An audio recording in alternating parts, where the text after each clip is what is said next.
Wonderful. Well, thank you all for being here for the third and final day of our IDRA Spring Conference for 2024. It's been excellent as usual, with a huge variety of presentations from a huge variety of presenters. People have been here for all 3 days. There's going to be some repetition in this intro, but hopefully you'll bear with us in case folks are not familiar with IDRA or familiar with the conference. Welcome to our conference. The spring conference is a sort of a supplement to expand the people who can be included beyond our normal ASC conference at the end of the year. That is largely for people who can show up in person and has more of like an academic context. This is for anybody in the community can present about the work that they're doing. I'm Stephen Goldmeyer. I'm the IDRA board president. IDRA is an interdisciplinary community of researchers, practitioners, and even funders, and all sorts of other folks who are involved in the indigent defense universe who are interested in seeing improvements to indigent defense based on evidence and research to make those improvements happen. So we'd love having our wide variety of community members join us for our monthly virtual calls, but also for this virtual conference. So I won't take up any more time and pass it directly to the folks who are presenting for today's session, which is called Advances in Defense Data. And first presenting for this session is Devshi Mehrotra. So please get us started. Thanks. Thanks so much, Stephen. It's been such a pleasure to be part of the IDRA community. I've learned so much personally, gotten so much great feedback as we develop JusticeText, and so I'm excited to share a little bit about our background and recent progress with you all. Thank you once again for being here today. I am really excited to connect with you all and hope that the session is valuable for the group. My name is Devshi, and I'm one of the founders of JusticeText. My co-founder Leslie and I started this organization to build technology that centers the needs of public defenders and the clients you all serve. The goal of today's presentation is to focus on one specific problem that we've been immersed in for the past 5 years, which is the explosion of audio and video discovery that is now such an important part of public defense work. We've personally worked with hundreds and hundreds of attorneys to find ways to leverage this data in defense of their clients, and I'm excited to share some of our progress with you all. Before diving into all of that, I thought it might be helpful to hear just a little bit about our team's background and how we got started working on this in the first place. I'm a relatively recent college graduate. Both Leslie and I studied computer science at the University of Chicago, and we graduated back in 2019. We both also previously worked at Google as software engineers. November of my freshman year on campus was when the dashcam video of Laquan McDonald's murder was released. And as many of you are likely familiar, Laquan was a 17-year-old, unarmed, Black American boy who was shot 16 times by a local police officer. In the following years, I saw the city invest millions in facial recognition software, gang databases, predictive policing tools. And while there was an incredible amount of resources being poured into these projects, I also saw that the investments did little to fundamentally increase public safety. All they really did was make it easier to arrest and incarcerate individuals. And as a group of young people of color, we wanted to see what it looks like when we build technology that centers the needs of the communities most directly impacted by poverty, by violence, and over-policing. And so while we were still in school, Leslie and I contacted our local public defenders to see how and if we could be helpful. And it was then that we started learning how the explosion of digital discovery has completely transformed the work of public defense. Between 2013 and 2018, the number of police departments with body cameras more than doubled. And I'm sure all of you are very well aware of this fact. And I personally was very shocked to learn that over $150 million in federal grants have been allocated to equip police forces with these body cams. But there hasn't been nearly a comparable investment to help public defenders and police review boards make sense of all of this data. The National Public Defense Workload Study that was released just a couple months ago even cited digital discovery as a major contributor to the growing unsustainable workloads. And we've spoken with hundreds of attorneys across the country who've told us that there's no way physically possible for them to review the volume of information now involved with their cases. And on top of that, a lot of offices in public defense don't have the in-house technical support to deal with large files, low Wi-Fi speeds, and crazy proprietary file types. And so we quickly saw how these disparities in tech development between law enforcement and public defense have massive negative implications for racial equity. And that was the reason why we got started building JusticeText. We've built software that transcribes, summarizes, and analyzes hours and hours of footage in a matter of minutes. And at the core of JusticeText is AI technology. Natural language processing allows us to take an incredible volume of information and synthesize it effectively. And when it comes to managing audio and video discovery, that is exactly the challenge that we were up against. How do you, as a defense attorney, take that data dump of 100 jail calls, 10 body cam videos, and 5 interrogations, and make a timely assessment of what material will be most relevant to your client's case? And so our team leveraged a lot of these really exciting latest advancements in AI to develop a solution. I'd love to show you what we've built. And in the latter half of the presentation, I will also be asking you all for thoughts, feedback, and ideas. I think the realm of possibilities of what this technology can do has completely transformed and exploded because of all these advancements in AI. And we want to make sure that we're co-creating our solutions right alongside you all. So essentially, what we have today is a web application. Let's say you're an attorney, you get a couple of body cam files that you need to review. You can go in and upload them directly to this platform. Let me see if I can find a sample video. Awesome. And so once you've selected a video, you can do a couple things. You can update the language, you can tag it, things like that. And then you can go ahead and transcribe the file. I won't actually transcribe this because I have a lot of files already within the system, but that should take just a couple minutes to finish processing. And once a file is complete, one of the cool things that you can do is click on that file, and what we'll do is generate a 5 to 10 sentence summary of the high level topics of conversation. And so, going back to that example with 100 jail calls, let's say you get, dozens and dozens of phone conversations you need to make sense of. You can just take a look at the summary and get a good sense of which of those files you actually need to triage, which of them you need to review first, which of them your client was talking about a birthday party versus the ones that are directly relevant to the case at hand. And then once you double click into the file, that will take you to an editor page, so to speak, with an automated transcription that we generated of the contents of that interaction. And so on average, let's say you have a 20-minute file, give it a couple minutes. And at that point, you'll be redirected to an editor page that looks something like this. The first thing that I always want to mention to folks is that this is an AI tool. This is not a court reporter. This is not a human in the loop who's actually vetting the output. And so things like background noise, police sirens, crosstalk, etc., they all affect the accuracy that we're able to generate. And so one of the things that we do is tell you at the very top of the page how confident we are in the results. And this hopefully gives you a good sense of how much you can rely on the transcript, how much you would actually have to cross-reference it with the video itself.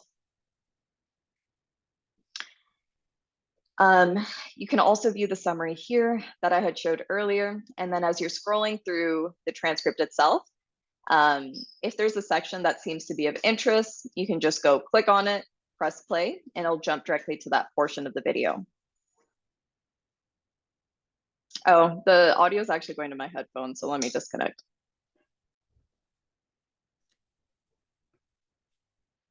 Where are you headed? Clearwater. Obviously, but where in Clearwater? Clearwater Beach? Yes. And so as you can see, the transcript is automatically generated, automatically timestamped, and also these closed captions are popping up on the video itself. The tool doesn't know exactly who is speaking at which point. It seems like it was actually the officer in this instance, so you can go ahead and make that change very easily. If you need to make changes to the transcript itself, that's also super easy. But everything that you put in the tool is fully editable and automatically saved. One thing that a lot of folks use JusticeText for is actually clipping out relevant sections of video that they may want to use for impeachment purposes, for an opening, for a closing, etc. And you can do that just by highlighting the words that you're interested in, pressing clip. Let's call this IDRA clip. And after a couple seconds, the tool will be able to pull out just that portion of the larger conversation as a short MP4 file for you to review. All right, what's your updated address?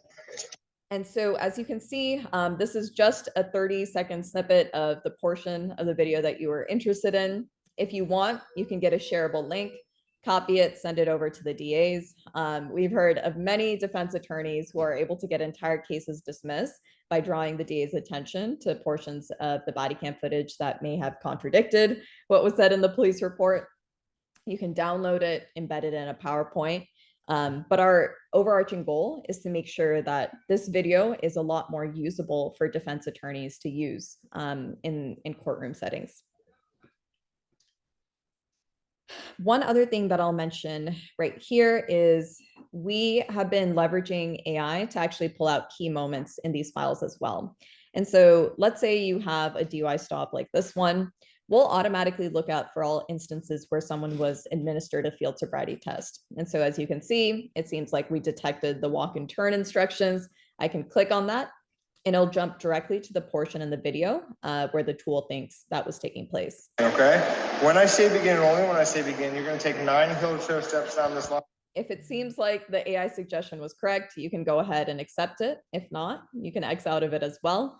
You can leave your own bookmarks and comments and things like that as well.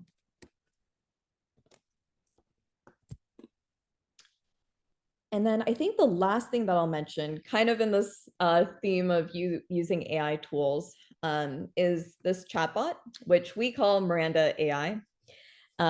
This is a really powerful tool because it allows you to ask natural language questions of your discovery. And the underlying technology are the same large language models that are powering things like ChatGPT and more. So the types of questions that you can ask are, were there any drugs or alcohol mentioned in this encounter? Please provide any surrounding context. The tool will give you a response.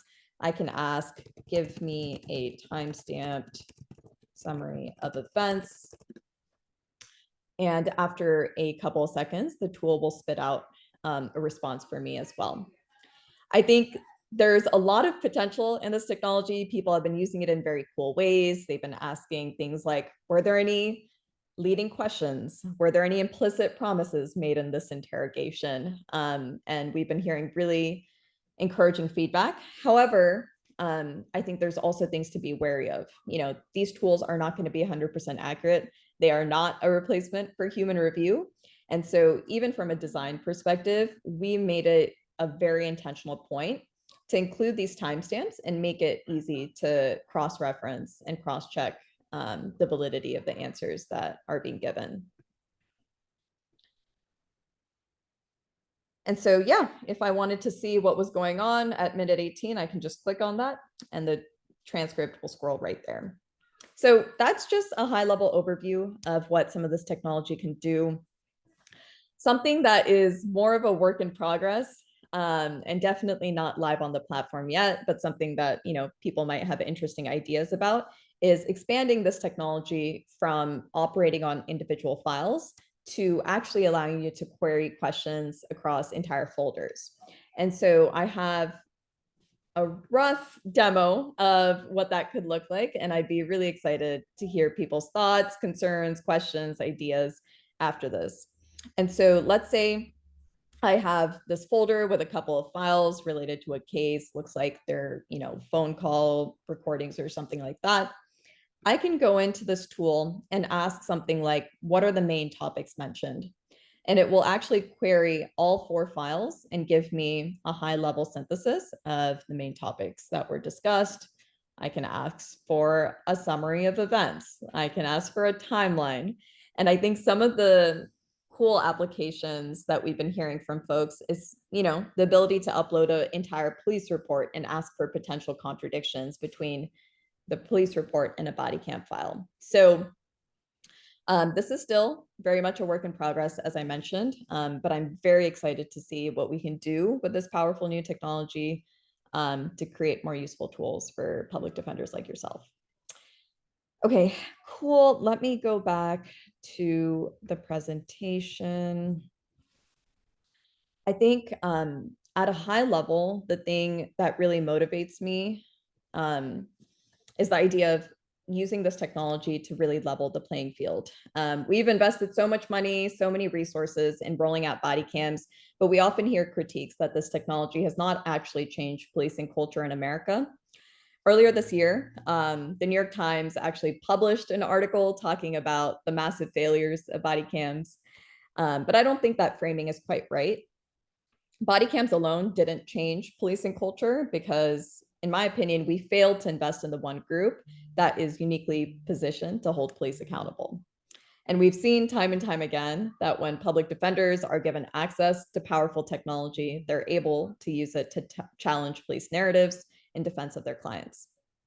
And all this aside, the most incredible part of being on this journey has been hearing from PDs who tell us that it feels like this is the first time someone's building tools specifically for them and their challenges. And we believe that there's so much potential to continue having technologists work hand in hand with advocates like yourself. And so, yeah, for the remainder of this session, I would love to hear if anyone has ideas, questions, concerns for me, for our team. And if not, I can also share my information. Would love to continue this conversation offline.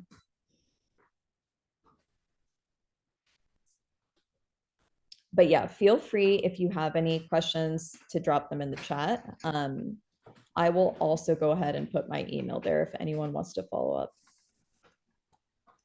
It looks like Paul has a question.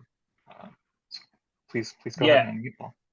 Okay, great. Sorry. Yeah, I did have a quick question. Is there anywhere in the reporting system that shows you which videos you haven't viewed and or parts of your videos that have not yet been watched inside the system? And the main reason I ask is because one of the greatest concerns that I have from a management standpoint is that this is great for attorneys who still ethically review everything they're supposed to do. And I'm not saying that there are unethical lawyers, but I'm just saying that they're human beings have a tendency to be lazy and take the easy steps. But obviously there are still ethical obligations to review all videos. And one of my greatest hesitations, I use AI myself, but one of my hesitations for just enabling it for most people is because then I have to trust whether or not they're going to be lazy. And I'm just curious if that's a feature or not. Yeah, I think there's definitely capabilities to track if files have been reviewed or opened in the first place. Any file that hasn't been reviewed at all. I don't know if you can see this. Yeah, right here. We can, yeah. Okay, perfect. We'll have this tag which says not reviewed, and then you can mark it as completed once you're done. And so from a management perspective, that's really easy if you wanted kind of like a spreadsheet export of that type of data. We don't really have anything when it comes to the transcript itself in terms of like sections of video. I think this is actually the first time that I'm hearing that. I think it's really interesting. And yeah, I agree with you. I'm happy that you're thinking about this intentionally, because as with any AI tool, you have to kind of balance the efficiency gains with the potential risks of it being misused. And so I will say we work very closely with the PD offices we work with to communicate the limitations of this technology, communicate the importance of PD still using the tool. And I think ideas like this can help management, have more oversight over that as well. Looks like we have another hand raised. Yeah. Oh, yeah, go ahead, please. I had a question about just privacy and like where the data, like being uploaded, is it being used to train? And also the fact that, so it looks like maybe ChatGPT integration with the OpenAI part. So could you talk a little bit about that and, what to be considering as we're talking about kind of uploading data that's, privacy concerns? 100%. I think that is one of the most important questions that you should and can be asking me. We store everything in the AWS, the Amazon Cloud Storage System. We encrypt all of your information during transit and at rest. We don't have any access to your data. We don't use any uploaded data to train anything. And even the integration with OpenAI, there's explicit restrictions on not using any of that information to train their models. Any information that is put into that system, the Miranda AI chat specifically, is deleted every 30 days off of OpenAI servers. And so we have opted for the highest level of security when it comes to interacting with the large language model. And on our end, as I mentioned, we encrypt all of your information and don't use it to train any of the speech recognition models either. Was there a second part to your question, or did that answer it? That answered, thanks. Awesome. And then I'm sorry, I have one last question, and that is, that's probably more of a recommendation because I don't think it was doing it now. But is there some time in the future that you could utilize the volume of the recordings to emphasize when individuals are yelling versus not? There was a moment in your transcript where the officer, and I'm going to quote it, said, "Don't bullshit me. I see the holster. Is there a gun?" And I just think that there are times where, those moments where officers raise their voices, or, even a defendant or a witness raises their voice, I think is times where the videos usually get more interesting and more, influential as far as the potential of the case. So I'm just curious if that's something that could be done in the future. Yeah, no, that's a really good idea. I'll show you what we have right now. And I'd love to get your thoughts on kind of what you're envisioning as well. Give me 1 second. Okay. So right now, if you hover over a bar like this, it'll tell you, it'll show you kind of the waveform. And so it's, Yeah, no, I saw that. I'm sorry. I was actually referencing in the transcript itself. Oh, got it. Because I think that lawyers oftentimes, one of the benefits of these for a lot of lawyers is that they can then download it and just read it without having to necessarily, and then, usually identify specific areas where they want to go watch the video. But I just think that in the transcript itself, all caps or bold or something along the lines to identify that the voice has been raised maybe above a certain level. That was all I was really talking about. Yeah. That's a really cool idea. Yeah, it could even be like a little badge or something like that, like a suggestion to maybe take a look at that section. I think that's a really good idea. And then I had a small follow-up question to sort of like the privacy and data use questions.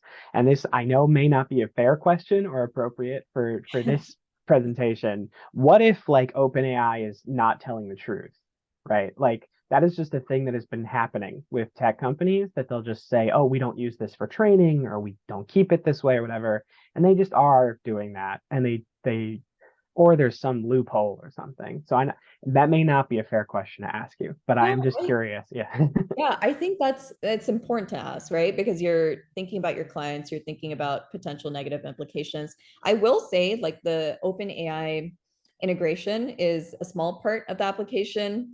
It's very modular. And so if there are agencies where you make the decision, I'm not comfortable using this technology, that's so easy to disable. There's still so many other capabilities that you can use in the platform off of, the transcription, the clipping, the annotating and stuff like that. So I think we present the information that we have that's publicly available.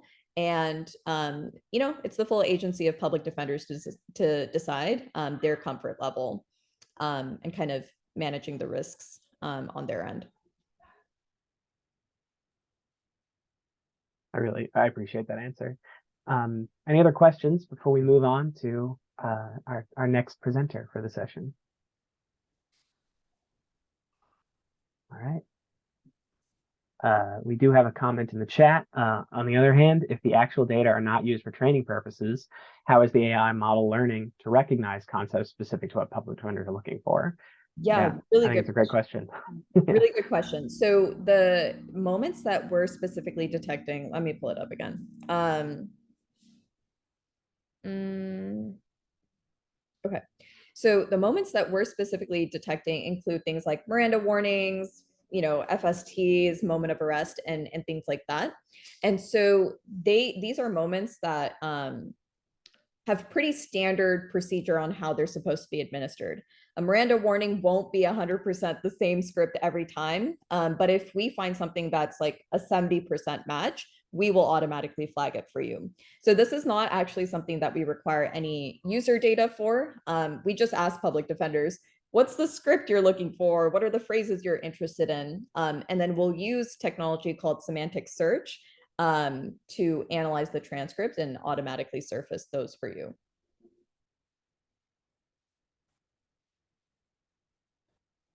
And I do think that if there are offices who are presented with the question of, would it be okay if we used your data to help train an algorithm to do this work, some offices might say yes to that. I think the anxiety comes from a lot of times people are surprised by what companies are doing with their data. So yeah.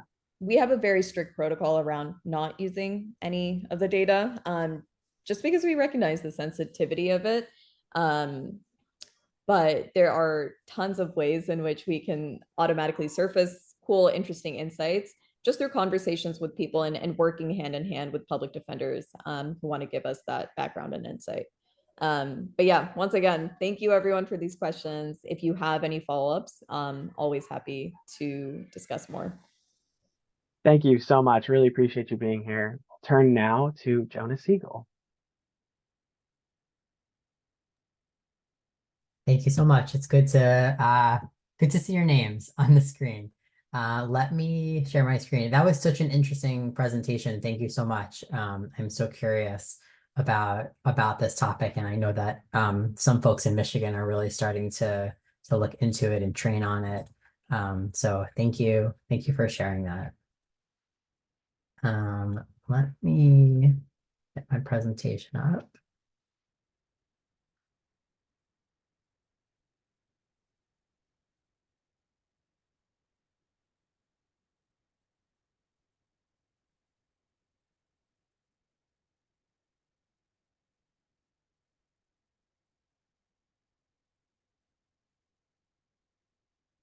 All right, can everybody see that?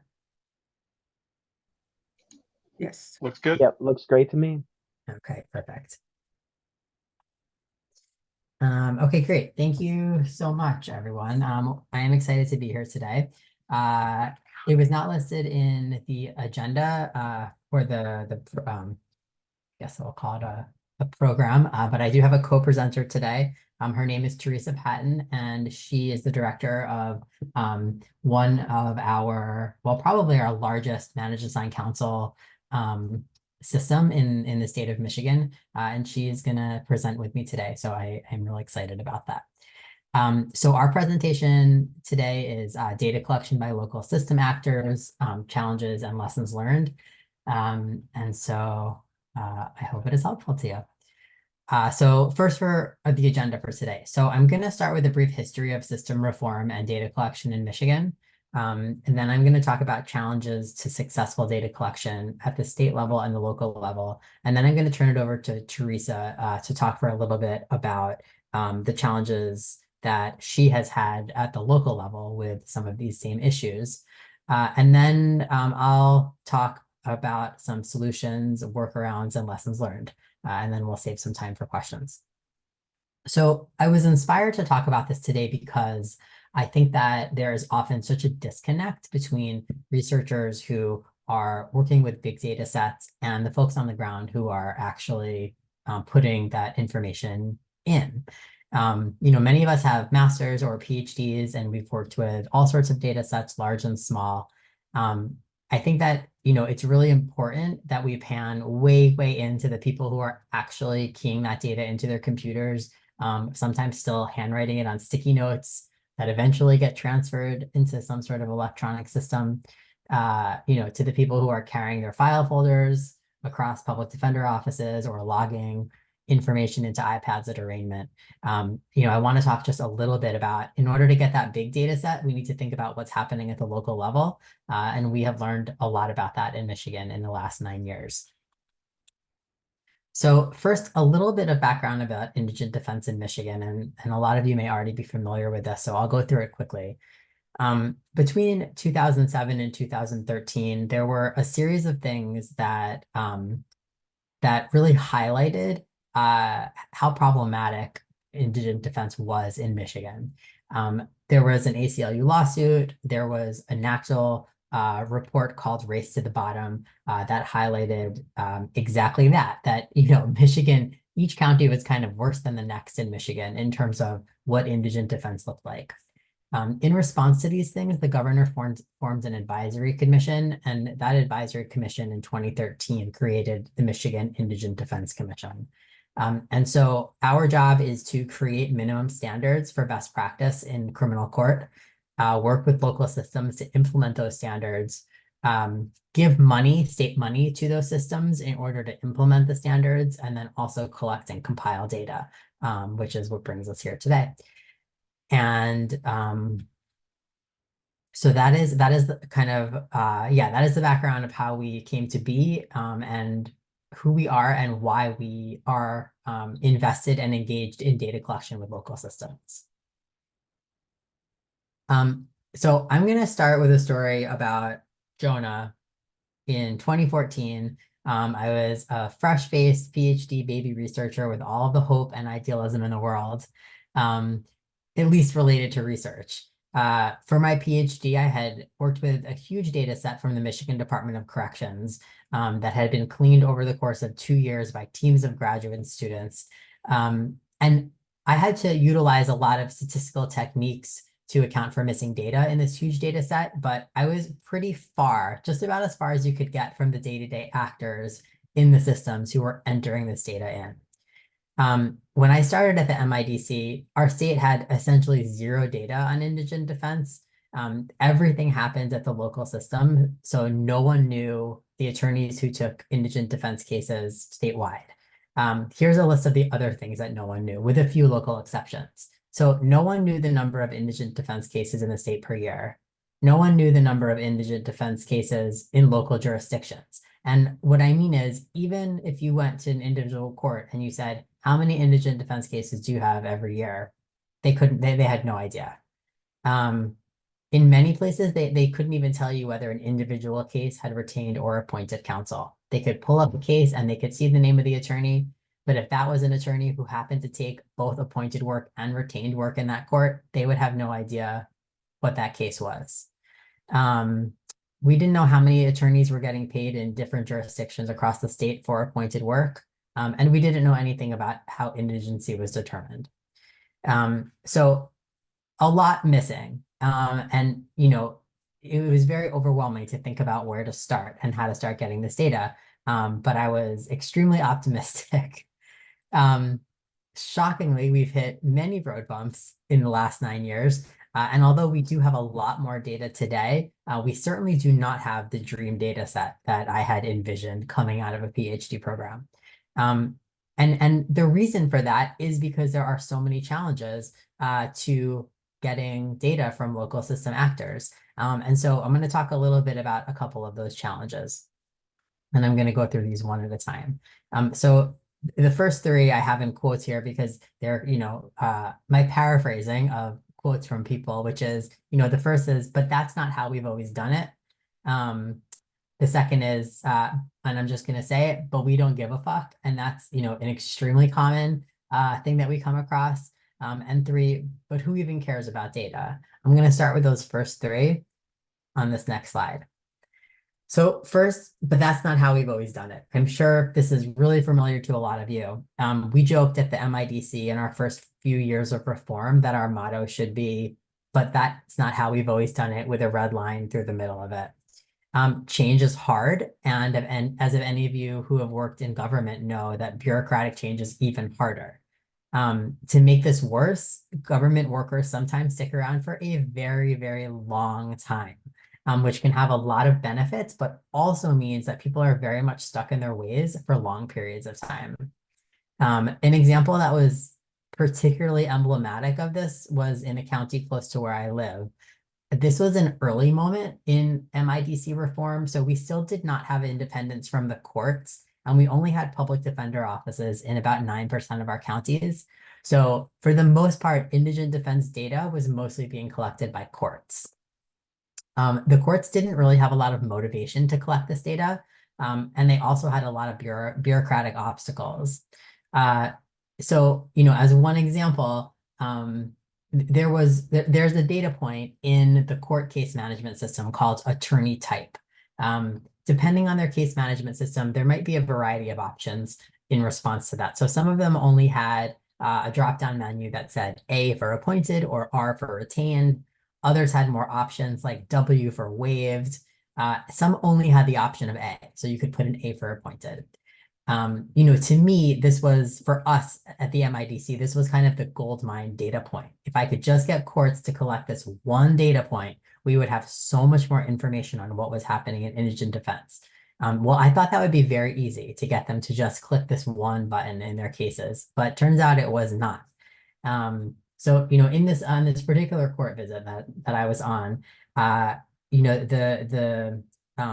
court administrator said it's too much, it's too complicated. There are too many people here who have their hands in the data system.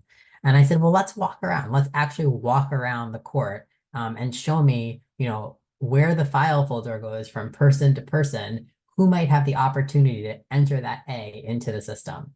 So we did that, and I want to say that things turned in that system, but I'm not sure still today that they collect that data. And so even these very simple things, can be very difficult bureaucratically. Number two, or I should say number one here bleeds into number two, because some of those folks definitely didn't really care, but some of them cared and just had too many obstacles. But I want to talk about here in number two some more extreme examples. This has almost entirely shifted in Michigan over the last 3 to 4 years. But early on in reform, there were some people who not only didn't care, but actively refused to implement implement the reforms and/or collect the data. This has previously was mainly judges who were not willing to cooperate, sometimes other system actors. But like I said, the good news is that this has mostly faded out as what was once new reform became old reform. I do have another strategy on that I will talk about at the end. And finally, there are definitely some overlapping categories here, but a third challenge is system actors who need a lot of education on why data collection is important. And this is huge. Teresa will also talk about this at the local level. But, if folks don't see a benefit for themselves in the collection of data, it is very challenging to get them to collect it. It becomes really a burden rather than an opportunity. So we've had many of these people early on, and we still have some, but things look different now. In our current climate in Michigan, I would say that, our mandatory data collection is not as much of a problem anymore. But I would say that folks who either don't understand the benefits of data or are kind of unwilling to see the benefits of it, they are an obstacle now to I'd say like best practice data collection that would allow us to conduct some more interesting and informative analyses.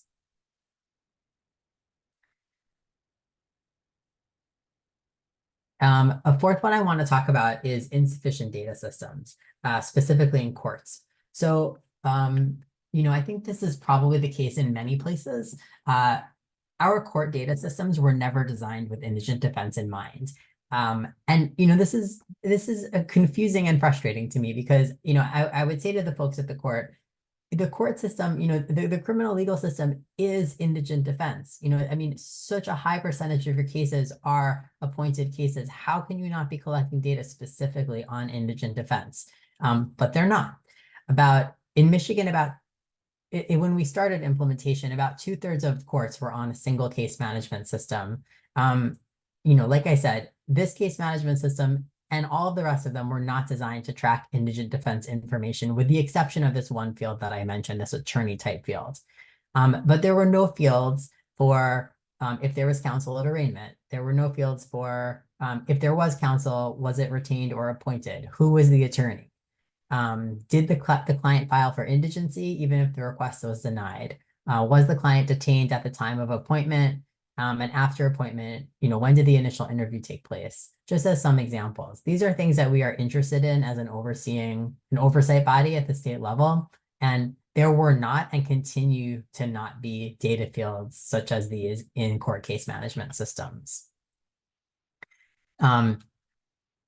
Fortunately, over time for us, as our fifth standard that was implemented was independence from the judiciary, we moved away from needing to collect data from courts for the most part. There is still some data that comes from courts, but now the vast majority of data comes from indigent defense providers. So whether that be public defender chiefs or managed assigned counsel administrators.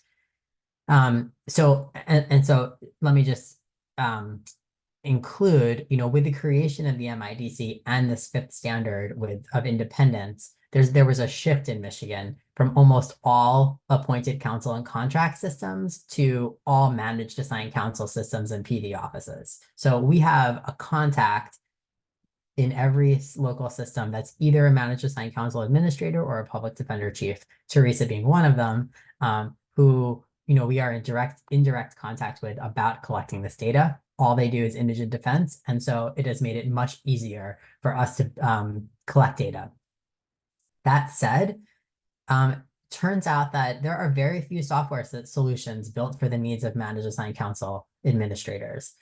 This has not been the case as much for public defender offices. I'm sure many of you are familiar with the many options in the case management world, although I think that there still leaves a lot to be desired among those options. But for managed assigned counsel administrators, there is almost nothing that exists that actually serves their needs. We have worked with some vendors, and I'll talk about this later. We've worked with some vendors over the last 2 years, and there's a lot of good products out there in terms of software solutions, but none of them specifically designed for defenders. And one of the comments during the first panel or during the first presentation here today was, wow, something actually designed for public defenders, right? And that's what we've wanted to see that really hasn't existed. A sixth challenge that I will just talk about very briefly is that we see such high rates of employee turnover and also lack of staffing in local systems. So we are continually training and retraining employees in 120 systems, these frontline workers who are both entering and submitting data to us. And there's a ton of turnover, not always messaging passed down about data tracking from person to person. And so a lot of re-education. There's also really high, there's a huge prevalence of lack of staffing. And Teresa will probably talk about this also because this is something that has been, particularly present in her office. But it is very hard for people to track data when they don't have enough people. In public defender offices, where folks are both taking cases and entering data, they will say to me, look, I can't do both. And I have to I have to work on my cases. I don't have time to enter data. So how do we carve out space for folks to actually do their data entry? And finally, local differences in legal practice.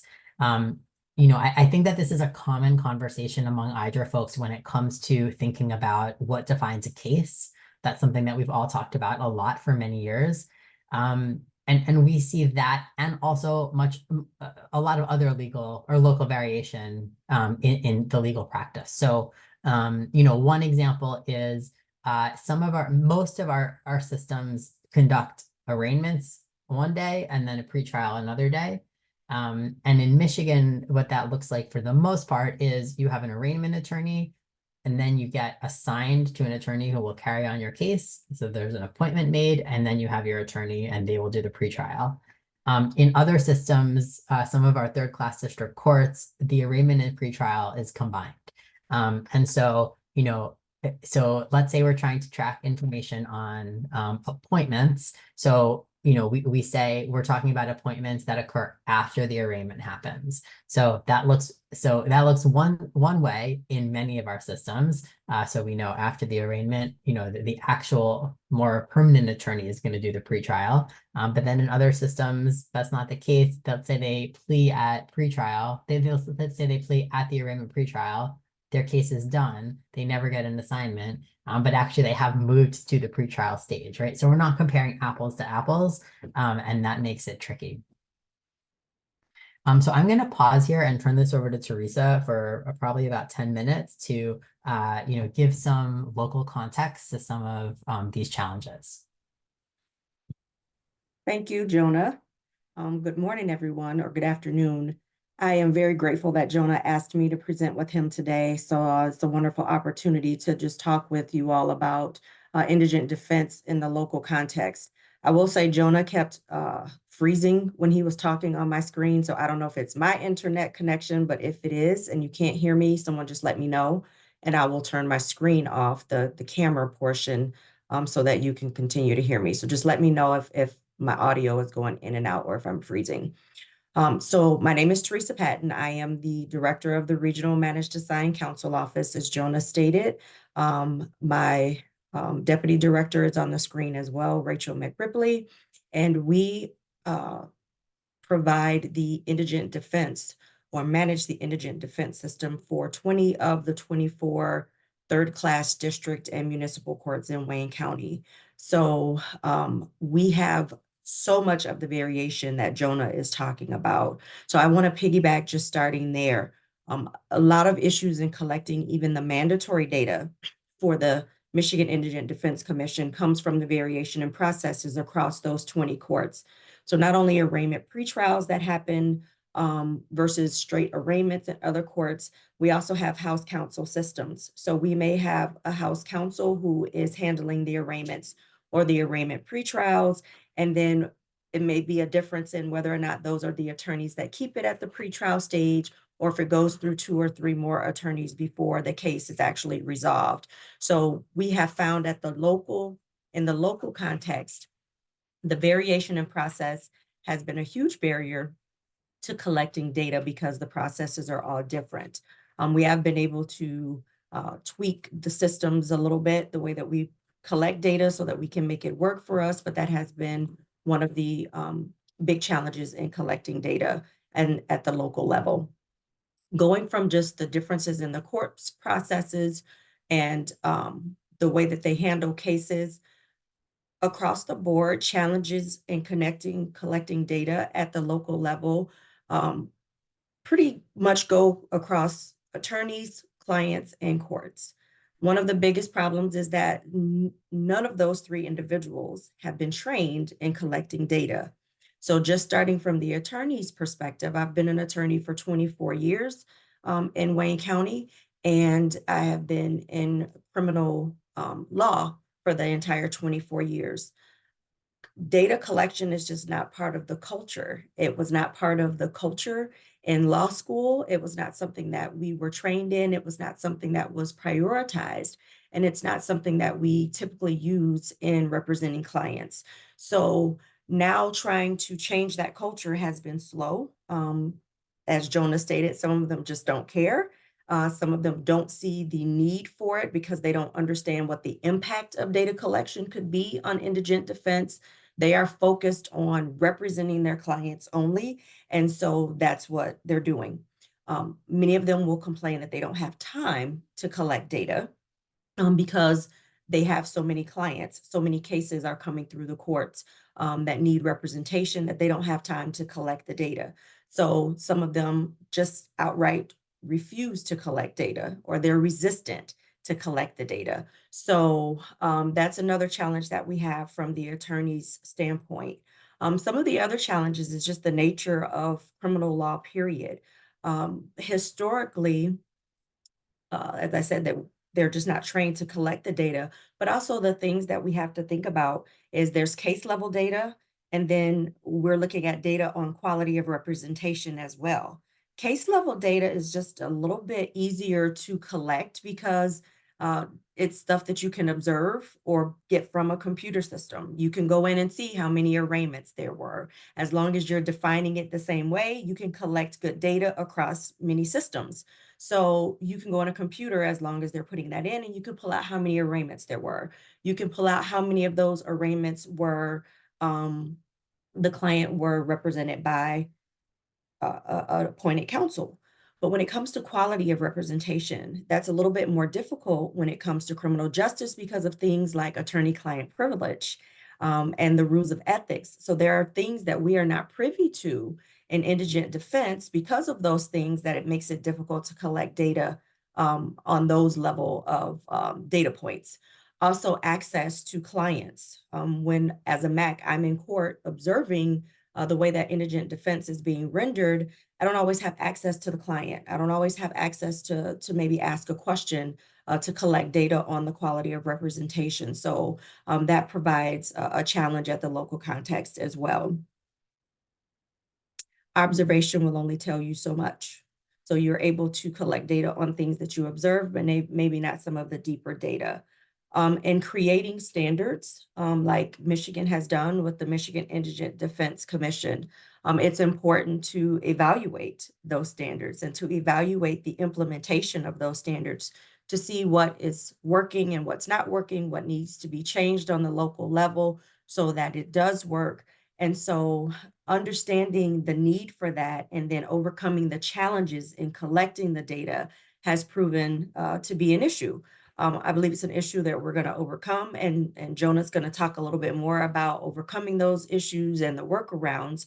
But those are some of the issues that have been presented for data collection when in regards to the attorneys, the clients, and the courts. And the last thing I'm going to mention is some of the challenges in collecting data as a MAC, as a managed assigned counsel system coordinator. So because indigent defense in Michigan and collaborative indigent defense in Michigan, I should say, is so new. And because we are looking at state level data and trying to normalize good representation across the state, we've implemented the data collection in PD offices, as Jonah said, but we've also created some new entities. And I'm part of that new entity. I'm a new MAC in Wayne County. So in trying to decide how much personnel we need in order to collect data has been a challenge. Our main focus is making sure that clients are represented. So we are implementing the programs and we spend time doing that. We also have to run the offices now that implement the programs to collect data. And then we have this third stream of information that we need to retrieve, which is the actual data. So we are now trying to overcome the challenges in the lack of staff within the offices. The MIDC has been great working with us as we continue to tweak what the MAC system looks like and getting case management software to help us out and to have the budget to have staff. Those are some of the challenges that we are now faced with overcoming, and I think we're working in that direction. But those are some of the issues that we've had. I'm pretty sure my 10 minutes is up and I could talk forever, but I'm not. I think I've highlighted quite a bit to just show some of the challenges at the local level when dealing with attorneys, dealing with the clients, dealing with the courts, but also in the appointing authorities. So Jonah, I'm gonna turn it back over to you. Hopefully I didn't miss anything. Thank you, Teresa. That was great. And I really encourage folks to ask Teresa questions at the end because she's a wealth of knowledge and has so much to share. So I'm just going to move on to talking about some solutions and lessons learned. And these, when Teresa and I were talking the other day, I said, okay, here are the solutions and lessons that I was thinking about. And she said, yeah, I have so many of those same ones. And our experiences are really mirroring each other's at different levels. So for me, I'm having those experiences with PD chiefs and with MACs and with, other local government workers who report to us in some capacity. And she's having so many of those same issues, on the front lines with attorneys. So, the first thing that we both said right away is relationship building is everything. That was the first thing that we both said. So the idea of shared goals, right? We all have the same goals here. We all want better representation for clients. But people understandably have different ideas about how to get there. And so, it is, really building relationships and allowing people to see, for me, it's allowing people to see that I will continue showing up to problem solve whatever and troubleshoot whatever sort of issues are coming up for them, that I will take the time to continue explaining and thinking and talking and understanding what they're facing in the field. And so I think getting buy-in through relationship building, I think has just been for both of us, the most important thing that we've done. The second part that we both, came to immediately was remember that we are shifting culture, right? So not only in Michigan are we shifting culture around better indigent defense practice, but we are also very much shifting culture around data collection and the importance of data. And so, I am continually trying to think about why data collection is important to different system actors. It's not the same spiel that you give to everybody, right? Because the reason that it's going to be important to different people is really different. So really thinking about both, who they are in terms of their position, but also who they are in terms of what might be important to them personally. And then the second, part of that is to slow down. Incremental change is the name of the game. And wow, I have seen that in Michigan. I thought when I came in, I thought we were going to be so much further ahead, 9 years later. And now I see that actually we have made a ton of strides, but it doesn't look like what I thought it was going to look like. Things have been way, way slower than I was hoping.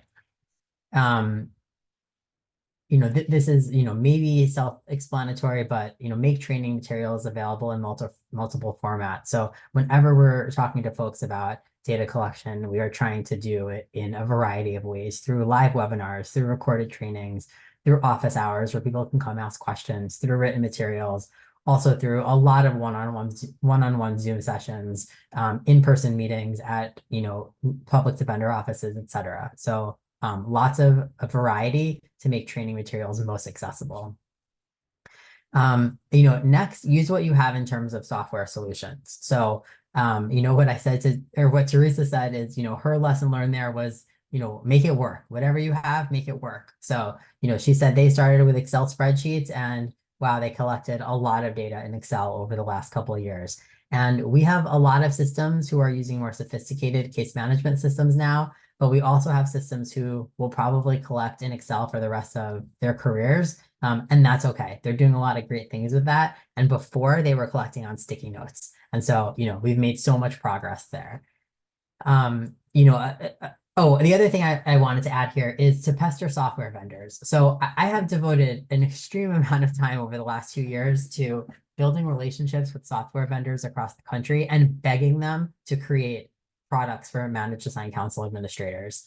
And I think there's a couple takers, not as many as I would have liked, but I continue saying to them, and maybe you all have share this experience in some way, but I continue saying to them, look, from a business perspective, there's such an opportunity here. There are so many managed assigned counsel administrators across this country who don't have the software that they need specifically designed for them to collect the information that they need and actually do their jobs, kind of properly make assignments, oversee assignments, make payments, etc. There's lots of systems out there that can be kind of adapted for those purposes, but they're really not designed for managed assigned counsel administrators. And you'd think that with a number of those across the country, we might see some better products. But we have been working with a couple to improve or to really build out their program to work for Max, and I think we're getting there. So the next is just to call in favors from external supports when necessary to help educate and put pressure on resistant stakeholders. So, there were many times that, I had to call somebody at the Supreme Court and say, one of our commission members or the state court administrator and say, look, I need a favor. I need you to call Judge so-and-so. I know you have a relationship with him, or, go through the District Judges Association and say, talk to somebody there who is an ally and say, look, can you like have some conversations with so-and-so for me? We're just, we're really missing each other and I'm not sure how to make progress there. That has been very effective over time. And the last thing, just give it time. This is, any sort of reform is slow and takes time, but data collection kind of comes on top of that, and sometimes is slower and takes even more time. But we are making progress. So there is hope. So I'm going to end there and open it up to thoughts or questions. Thank you, Paul, for your comment. So yeah, please feel free to jump in if you have questions for either Teresa or I, either over chat or by raising your virtual hand.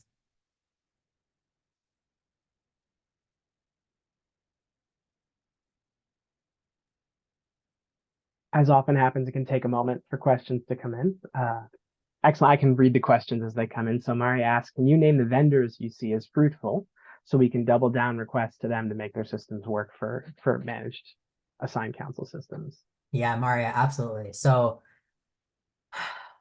like I said, it's not been as fruitful as I had hoped. The company who I see kind of doing the most work and working the hardest on this front is a company called ZLS. And I will put that in the chat. I think they're great. They're doing a lot of good work, and I think that it's run by a public defender and somebody who I don't know exactly what his background is or his degree is, but is a tech person and doing the design and the development here. And I think that I think that they have a lot of experience. And I think that they also really understand public defense. So they've been great. The other folks that we've worked with a little bit that some of our systems are working with is Clio. Clio is, many of you might be familiar with them. They kind of have a monopoly on firms across, private firms across the country. People really like them in that context. In this context, what I will say about them is I think that some of our systems have adapted Clio in ways that have been really useful to them. Clio is not interested in adapting their product. So, unlike CLS, who has been working very hard on building a product, Clio is it is what it is. And I think, like I said, some of our systems have found it useful, but it's not, they are not responsive in terms of wanting to build out. And then the other two folks I've talked to who both say they are interested, but have not like made any strides in this area, and so maybe leaning on them would be helpful. Our Legal Edge, I can write that in the chat, and then also Defender Data, which many of you are familiar with. We have Defender Data in a lot of our public defender offices across the state. I think people were quite happy in the beginning, and I think there's a lot more grumbling now about their responsiveness, and so I'm not sure where that will go, but I think that there has already been and will continue to be some migration off of Defender Data. And the last company I'll mention, I'll put them, sorry for the many messages here. The last group that I have spent a lot of time talking to is Legal Server.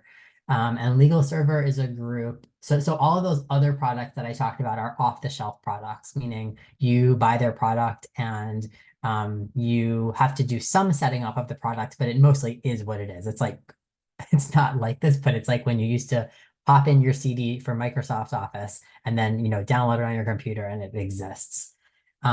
These are web-based, but, similar idea with some customization. Legal Server, on the other hand, is like a build from the ground up sort of program. We have some people in Michigan who have been happy with them. It takes a lot of work to implement something like Legal Server. You have to have a person who is dedicated to building out that program on your staff. And like I said, we have one or two systems who have done that and have been very happy with the result. We've also heard some not great experiences with Legal Server, some products that didn't move forward as quickly as promised. And, I don't know. So, but it's a very different kind of product. So that's what we see on that front. Yeah, Meg, I see your hand up. Yeah, I just wanted to ask how do you guys have like a detailed requirements sheet for what people in Michigan want, like Michigan Max want from a case management system? Like, is that stuff you've done? Yeah, we haven't put that in writing. It's like, I think that would be really interesting. So I'm just thinking so I know Mark Irwin, who is our courts technology manager, who has helped build our appointment system, which has some information for attorneys. We have, I can't see. Anyway, so we have I work in Travis County, for those of you who don't know me. We have a managed assigned counsel system. We recently added a public defender, but what I'm talking about is our indigent defense application, and it has an attorney management portal side. And it does some things that are case managemently like it'll show you your upcoming dockets, and it has some of the case files that you can link to that are from the clerks, things like that. But I don't know.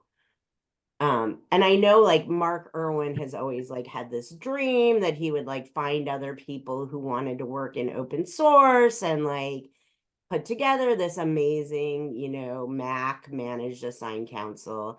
And he and Jim Bethke, who, for those of you who don't know him, works now in San Antonio at the Bexar County as a director there, but has been very active in several Macs and was the director of the Texas Indigent Defense Commission for a long time.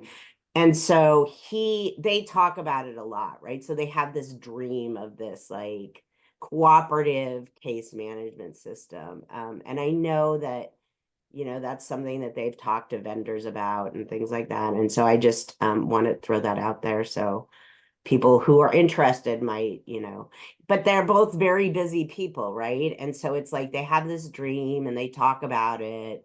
And like there's a lot of hurdles and it's expensive and you need a lot of people and we've tried to do other cooperative things with other you know, government entities, and it hasn't always gone well. And so you worry about that. But I just want to throw it out there in case anyone who is really excited wants to jump on that kind of stuff. Yeah, thanks, Meg. I mean, I think that we've had a lot of similar ideas. And, you know, just within our state, we've talked about, you know, can we do something at the state level that all of the Macs can use? You know, whether that's building something ourselves or piggybacking off of a product that already exists. And you know, we've run into a lot of obstacles, frankly. So I do think, like I said, I continue to be surprised that there isn't more out there because I think that there is quite a market for it. We also have a couple of local systems who have built their own software solutions. You know, these are counties that have IT departments that are more closely connected to the Indigent Defense Administrator and have helped them build out their own systems. And I think, you know, there's two that I can think of, and I think that they are having quite a bit of success. But that depends, you know, or that means that can only happen if you have an IT department who is available in that way. So when you say success, like it's like close to what the ideal, or like because we've run into just funding issues, right? So it's like everything's super incremental and there's a lot of things we dream of adding that we just can't afford to add given funding constraints. But yeah, I mean, for these systems, you know, these are small, like, I mean, this is like the city of Grand Rapids, okay, you know, Saginaw County. So, you know, it's not the extent of what you're talking about, and it certainly hasn't been going on for as many years. But you know, they're starting from the beginning. I mean, they've just started building these in the last year. Yeah. Building, you know, what it is that they need, you know, in the immediate present. And I think that yeah, as it goes on, you know, that will look different over time. But I think, you know, as some of you on the call know, it's very complicated to build your own in-house system also. And there's really just a lot of a lot of roadblocks, it feels like, no matter what direction you go in. Yeah, I mean, we found that, I mean, from my perspective, it seems like one of the things about having your in-house system is that everyone feels like you can change things at a moment. And so we get a lot of requests for like small tweaks, and like like you, I'm like, why can't we add a button? And like everyone flips out. I mean, like the developers flip out first and you're like, no. I was like, it's a button. Apparently a button's a big deal. I've learned these things. So you know, it's interesting. There's other issues with having your own in-house system, which people sort of you know, the maintenance is fairly large, right? And so you have that in-house maintenance. I like it. There's always grumbling in every system. And so we're always looking at sort of what else is out there. But it's good to know that everyone else is struggling with this too. But yeah, I mean, I would really encourage, any of you who are connected to managed assigned counsel administrators in any capacity to encourage and put pressure on vendors who are doing this work to build out Mac systems, because, I think a lot of them don't understand how much need there is for this and what a market there is. And I mean, right, that's what they're doing. I mean, I'm sure they want to help people, and they also want to grow their businesses and make money, right? And so I've been really trying to put pressure on them, and so I encourage and implore all of you, any of you who are connected to Mac systems in any ways, to be putting pressure on some of these vendors, any of them, and even on vendors who don't do anything related to this. Yeah, maybe JusticeText can expand into managed assigned counsel software solutions. So yeah, I would just encourage anybody who is in that position to kind of join us in the quest. So you talked a little bit about this, and it's the part that's the most interesting to me, which is that you can arrive in offices that have either varying or really non-existent processes for doing things. And I have also been in the position of just walking around an office asking who is touching this file at this time, who's looking at what time, and where can that be written down? And I think a lot of the struggle for getting people into new case management systems is designing something that reflects the process that they're currently using, or unfortunately, in many cases, developing new processes, because the case management system won't work unless you have to develop those new processes. So I'd love for you to expand a little bit on what it's like to sort of walk into a place and say, oh, you don't have a process for this. We'll work together to improve process so that we actually can do some data collection. Without any process, you really can't do any data collection. Yeah. Yeah, that's exactly right. I think we've had, such similar experiences on that front. And I was interested to read that you used to deploy legal server systems for people because, like you echoed, that is such a huge job. And I think, the way that legal server markets itself is that it builds itself around your process, right? Which is exactly what you're saying, as opposed to a system where you have to build your process around it. Yeah, I think, people are in such different places and like at such different levels with data collection that I think it looks really different depending on where I go or where we are. Like I said, we still, well, and I should add, and the size of our systems differs so much in terms of, caseload sizes, in terms of how many attorneys are on a roster. We have places that have, I think the number is that about half of our systems have fewer than 12 attorneys on the roster. And so, for these smaller systems, things are going to look a lot different than for our larger systems, for our Wayne counties, or, for Teresa in the regional office. These smaller systems can really successfully track what they need to track on an Excel spreadsheet. And, we can call them, over Zoom or take a drive and, sit with them and really walk through, okay, this comes in, then you are going to ask the attorney for this information. And then, and right now, a lot of what we're working on with our Mac systems, and this is new because, well, one, Mac systems are still relatively new, but also with some new standards that that have come down in the last few years. We're really working on how they can collect relevant information from roster attorneys in a consistent and reliable fashion. So how they can find out consistently and reliably what date the first interview took place with the client, how they can find out more macro level things like, just keeping track of the attorney's qualification levels, how they can keep track of caseload sizes. And this is a new, like our kind of newest battle that we are going to be fighting over the next couple of years is we've recently passed a caseload standard. the numbers are a bit old, but the standard that passed is 400 misdemeanors or 150 felonies per rolling 12 months. And that's pretty simple if you're in a public defender office, or if you have a roster attorney who only takes cases in your system. But we have 120 systems, and we have roster attorneys who might take cases in 5 different systems or 8 different systems. Without a coordinated software solution, which we do not have,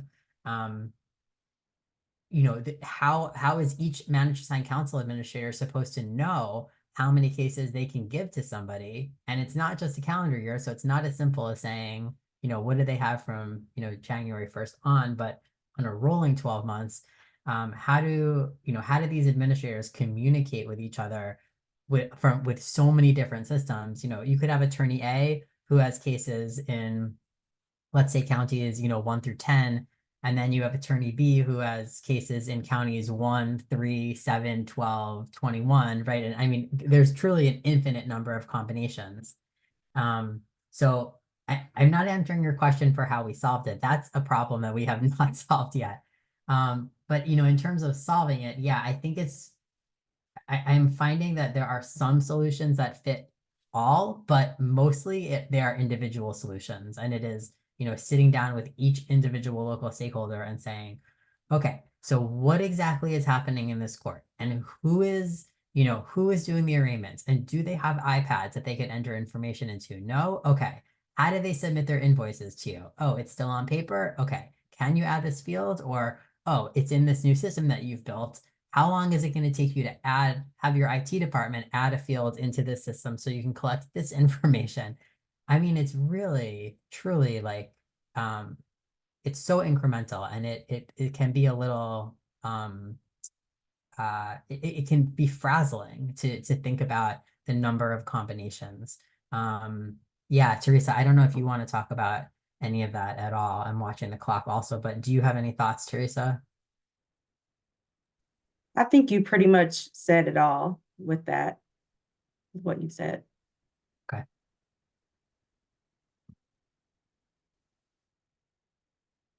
I just want to say I agree with everything you've said, Jonah. I feel like our journeys have been in some ways similar, and they started at a similar time. And so I was also very excited about everyone collecting better data. And the changes have happened, but just not as quickly as I thought, And so I just wanted to say that I think this is really a great presentation and such good information and really helpful to everyone. Thank you. Thank you, Meg. Yeah, I think it's, in some ways it's optimistic and promising, and in other ways I think it's so overwhelming, and there's just really it's really challenging. It's really challenging. And when you think about having worked with these giant data sets first, and then coming to see what it looks like for people to actually put that information in, sometimes I feel like, well, how could we ever draw conclusions from these giant data sets when I can see how much error there is on the user side on a daily basis? I think that can be a little disheartening, and also exciting to be working, with local systems in trying to improve data collection. Because wow, there are some creative, innovative, hardworking folks out there, who really are trying to do this the right ways in order to improve justice. Definitely. I mean, I just, as someone in a local system who even like gets to touch the data and has a lot of access to documents and like clerk's files and things like that, like the overwhelm, like we can't even agree in our system. I mean, and I get why, like there are different things we want to measure at different times, and like, our outcomes the same as workload and things like that. And so I just think it gets a little overwhelming at times. So it's just nice to hear what, I don't know, just be reassured that I do see change. Like that's the thing, over time, there's definitely been improvements. So but yeah, a little, like, I just remember, I mean, as I get older, I'm just like 10 years seemed like such a long time when I started, and now I'm like, whatever, you know. Great. It's at least it didn't not change in 10 years, you know. Yeah, absolutely. I mean, yeah, when I started, I was like, all right, 3 to 4 years, we're going to have case level data on every case in this state, and this is what it's going to look like. I mean, wow, we are so far from that. I mean, if we have that in 20 years, I would be thrilled at this Yeah, point. yeah. But Or at least also, agreement that like we want to even do that. And it's like yeah, what I've learned in government, and this is maybe too much for everybody else, but like, you know, especially local government, like things change a lot when new people come in, and that happens every 4 years. And not only that, like the people that are in power at the time are thinking about like the next 4 years, and then like other things can change. So like long-term planning in local government is kind of a misnomer. Like it's, you can plan all you want, but who knows who's gonna get to make that decision tomorrow. And so it makes that kind of stuff just a different decision or discussion. yeah, I think depending on, if you are part of if you are part of an agency that has turnover in, with election cycles for sure. I know where our time is almost up. Oh, Teresa, did you have a? Yeah, I was just going to say one of the things that I think about is when you are trying to make widespread change, you come up with the goals and you have objectives, but then there's always an infrastructure that's going to need to be built to effectuate that change. And that's where the slow, constant processes changing and tweaking comes in, because if it's a new system and it's a new infrastructure, it's a new program, you have to evaluate just the objectives, the goals, the infrastructure all the way across. All of that takes time. So it's not disheartening that the change takes so long to see 100% change.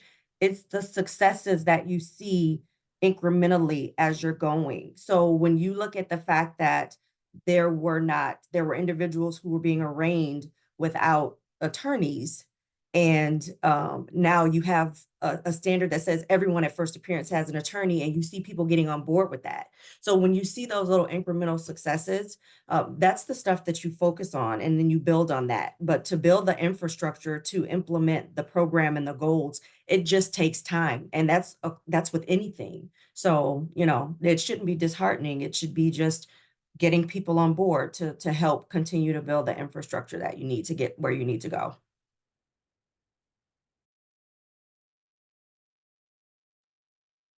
On that sort of positive, inspirational note on sticking with it and making the change that it takes a long time to make, but we're up for the challenge, I know.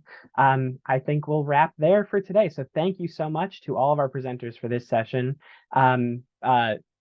Really, this is the area that's most interesting to me is technological systems and how they relate to process in offices and how it results in data for analysis is like exactly what I'm interested in. So these are incredibly interesting presentations, and I really appreciate everybody's time.